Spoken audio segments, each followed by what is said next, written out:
everyone. Today we will be learning prose 1 of our English textbook Flamingo.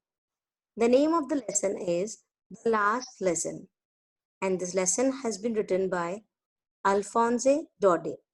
Let us quickly learn something about the author. Alphonse Daudet was a very famous French novelist and a short story writer. उनको Berlin का says यानी संत Saint भी कहा जाता था. बहुत सारे schools and colleges हैं जो आज भी उनके नाम से रन होते हैं. Those bear his name, and his books are so popular that they are still today widely read by the people. This photo gives you a glimpse of those days. ये उन दिनों की बात है अराउंड 1870-71 जब France और Prussia के बीच में वॉर चल रहा था. Prussia, which we now call as German, Poland and some parts of Austria, was in those days called Prussia. तो अब प्रूशिया और फ्रांस के बीच में वॉर था और उन दिनों में फ्रांस की 2 टेरिटरीज जिनका नाम है एल्सेस एंड लॉरेन, उसके ऊपर प्रूशिया ने विजय हासिल कर ली थी. Like France got defeated and those 2 territories got in the control of those got in the hands of Prussia. और फिर उन्हीं दिनों में बर्लिन से एक नोटिफिकेशन आया था कि अब से एल्सेस एंड लॉरेन के स्कूल्स में सिर्फ जर्मन पढ़ाई जाएगी और फ्रेंच नहीं. With this background, we move towards the story. I have tried to represent this whole story in the form of a video. I guess there is some error. Share it again. Just give me a moment.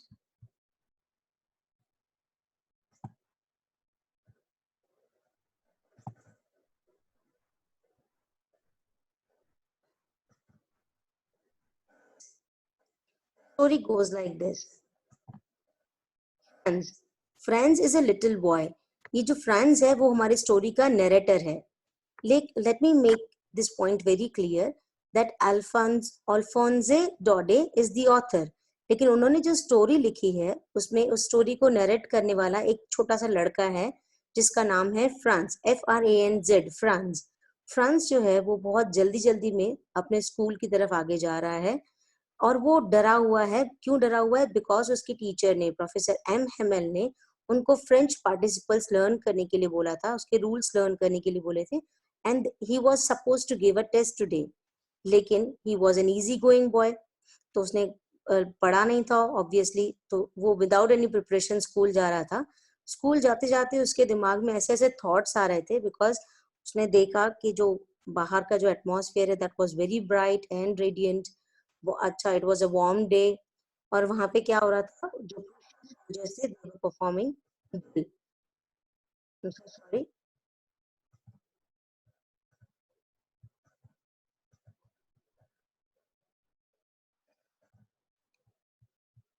तो as he was heading to the school, वो बहुत जल्दी में school जा रहा था. उस time पे उसने देखा कि कुछ विलेजेस जो हैं वो बुलेटिन बोर्ड के पास खड़े थे.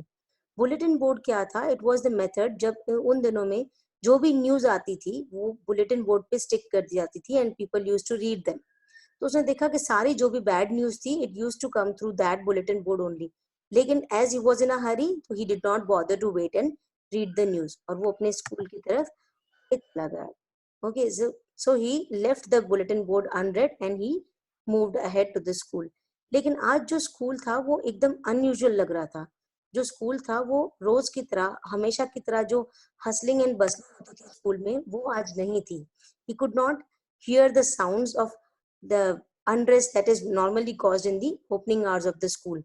तो बहुत ही शांति थी, बहुत ही पीसफुल ऐसा था. वो कंपेयर कर रहा था. He thought that it looked like it was a Sunday morning. ऐसे एटमॉस्फेयर में वो he got little confuse also कि ऐसा क्यों हो रहा है, इतनी शांति, इतना सीरियसनेस क्यों है. और वो सोच रहा था कि इस भीड़ में, इस केओस में वो अंदर जाके अपनी सीट पे जाके बैठ जाएगा और किसी को पता भी नहीं चलेगा. लेकिन ऐसा हुआ नहीं. जब तक वो गया his classmates, they were already seated and he had to enter the class.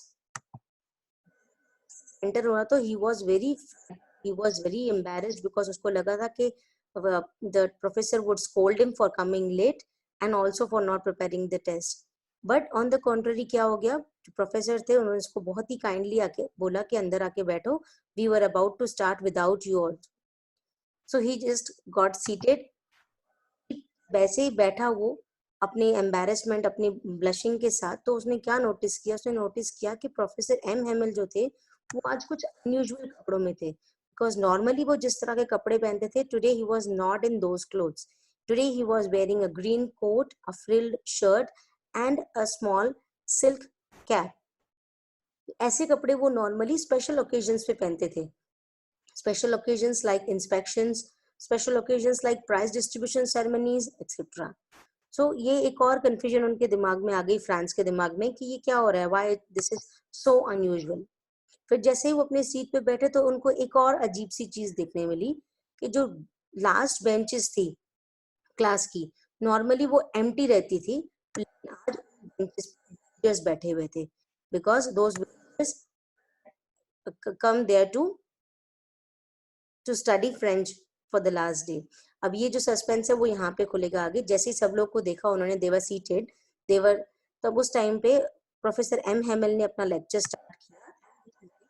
Serious note उन्होंने in a very grave tone अपना सेंटेंस बोला कि this would be their last French lesson. तो ये जो वर्ड्स थे वो एक थंडर क्लैप की तरह पड़े फ्रांस के कानों में। उसको एकदम suddenly was shocked, this was the last French lesson means, because तो उन्होंने पूरा एक्सप्लेन किया प्रोफेसर एम हेमल ने कि उनको बर्लिन से नोटिफिकेशन आया था कि this would be the last lecture of French and from tomorrow onwards only German would be taught in the schools. ये बात सुनकर फ्रांस को बहुत बड़ा शॉक लगा। Now he could relate the things. अब उसको समझ में आ रहा था कि बाहर ये सब क्या हो रहा था, इतना अनयूजुअल एटमॉस्फेयर क्यों क्यों था, बुलेटिन बोर्ड पे वो लोग क्या डिस्कस कर रहे थे, everything. So now they were very clear कि कल से, the next lecture से, they were going to study German only and not French। अब फ्रांस जो था वो ऐसा लगा कि काश कुछ टाइम के लिए समय रुक जाता, and now he started regretting, because उसने क्या किया था, he had wasted all his time fooling around, यहाँ वहां के काम करते, यहाँ वहां भटकने में। उसने कभी अपनी स्टडीज को सीरियसली लिया ही नहीं। होने लगा उसको, स्टार्टेड रिग्रेटिंग इट। जनरली ऐसा होता है ना, जब कोई चीज हमारे पास नहीं रहती है तभी उसकी कदर होती है हमको। यहाँ सिमिलरली ऐसा ही हुआ कि अब उसको पता this was the last lesson and now he started missing his studies, missing his French books and missing his school. अब जो प्रोफेसर उसको पहले क्रैंकी लगता था, अब उसको नहीं लगता है। जो बुक्स उसको न्यूसेंस लगते थे, अब वो उसको न्यूसेंस भी नहीं लगते। Now he started loving his books and his subject. सोच ही रहा था, ये सब उसके दिमाग में चल रहा था, तब उसने सुना कि प्रोफेसर एम हेमल ने उनका नाम लिया है, and now he stood up for reciting.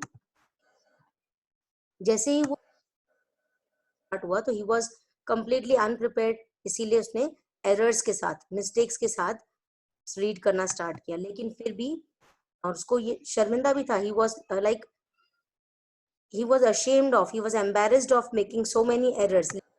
इस बार भी प्रोफेसर एमएल ने बहुत ही अच्छे से उसको कंसोल किया और बोला कि it is not only your mistake. उसने समझाया कि अब देखो, ये समझ में आ रहा है तुम सबको कि पुटिंग ऑफ लर्निंग किसको बोलते हैं। हम क्या सोचते हैं कि आज नहीं तो कल कर लेंगे, कल नहीं तो परसों कर लेंगे।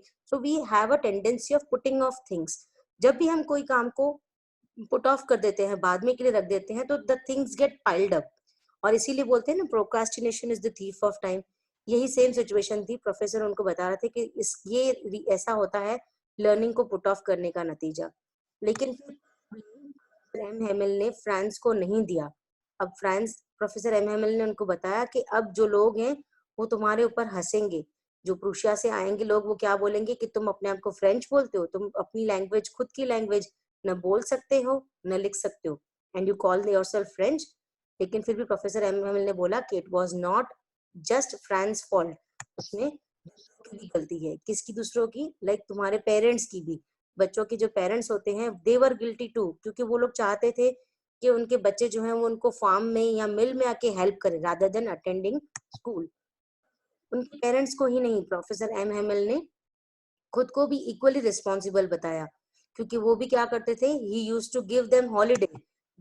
फिशिंग जाना होता था तो he used to declare a holiday for the students. और वो चले जाते थे। यहाँ कभी कभी अपने ही गार्डन में बच्चों को पानी वानी वाटरिंग करने के लिए भेज देते थे। तो in this way he held himself also responsible for their loss of study. फिर फाइनली उन्होंने आज का लेक्चर जो था वो स्टार्ट किया, उसमें समझाया कि फ्रेंच जो है वो it is the clearest the most logical language.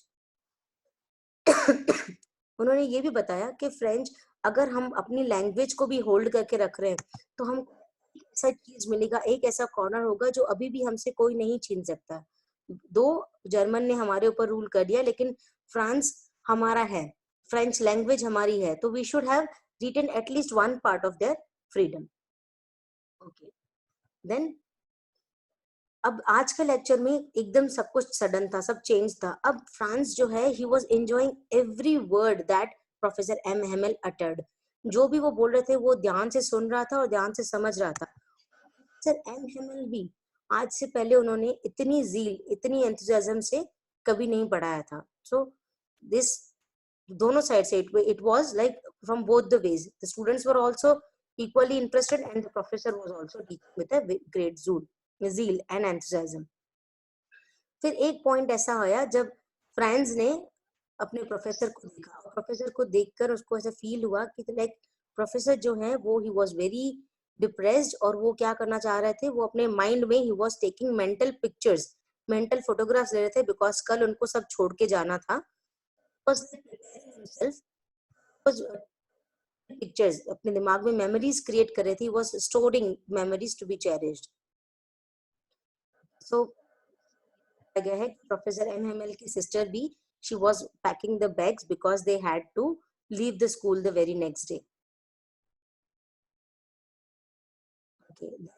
It was a deeply emotional moment for mister M Hamel. क्यों बहुत डीप मोमेंट था? बिकॉज सर एम हेमल जो थे, he used to working there since 40 years. उन्होंने अपनी जिंदगी 40 साल school को दिए थे विद डेडिकेशन, और वो जो विलेजर्स वहां पे आए हुए थे वो भी उनके 40 इयर्स का जो हार्ड वर्क, जो एफर्ट्स थे, उसको उसके लिए उनको बोलने ही आए थे।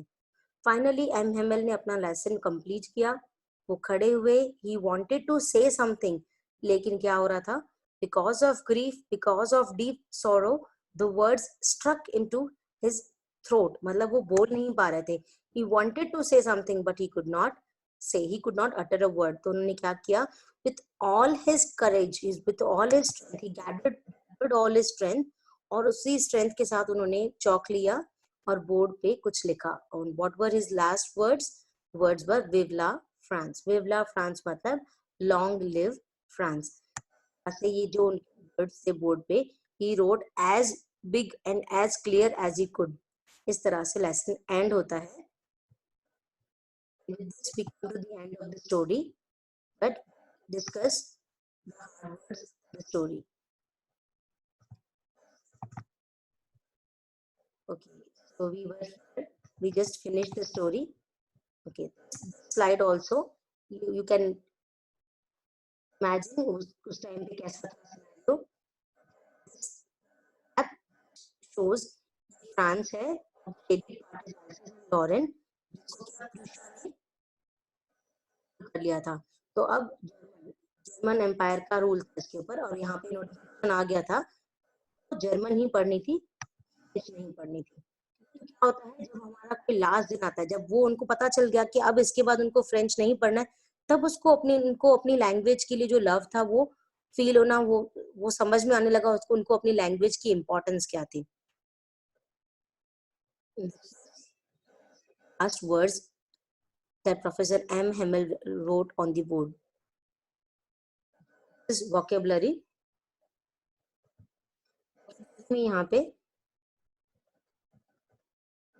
words I have written. Dread is fear। जब वो पहले ऐसे लिखा हुआ था ना सेंटेंस में, it was like the France was going to the school in a great dread, बहुत ही डर से जा रहा था, because he had not prepared for the French participants. Then grave means serious। Professor M Hamel ने बहुत ही grave note में कहा था, that was grave in a serious note। Blushed is embarrassed। यहाँ पे जब प्रोफेसर ये जो फ्रांस है क्लास में एंटर हुआ था, तो he was blushing। Blushing is not glowing, cheeks red होना नहीं, यहाँ पे blushing का मीनिंग है embarrass होना। then sliding is floating, और बीच में एक सेंटेंस था स्क्रैचिंग, तो स्क्रैचिंग इज ड्रिलिंग, यहाँ पे ड्रिलिंग यानी वो सोल्जर्स के लिए जो क्रूशियल ड्रिल कर रहे थे उनके लिए यूज किया हुआ है, ड्रिलिंग इज ट्रेनिंग। और लिखा हुआ था कि स्कूल का जो एटमॉस्फेयर था, जो क्लासरूम्स थे, दोज वर सॉल्म यानी सीरियस। वो क्यों थे सॉल्म यानी एकदम डिफरेंट लग रहे थे संडे मॉर्निंग की तरह, सॉल्म यानी serious. Hustle is hustling movement, बहुत ही केओस, बहुत ही शोरगुल होना, जो किसी भी स्कूल में ओपनिंग आवर्स में होता है। यूनिसन मतलब साथ में, is an abusive language that is rascals. Is blame, किसी को दोष देना। Then stroke, stroke is blow. Gazing यानी ताकना, किसी को घूरना, staring. I think I've covered almost all the hard words in the chapter. And with this, we come to the end of this chapter. Till then, stay home, stay safe. Thank you.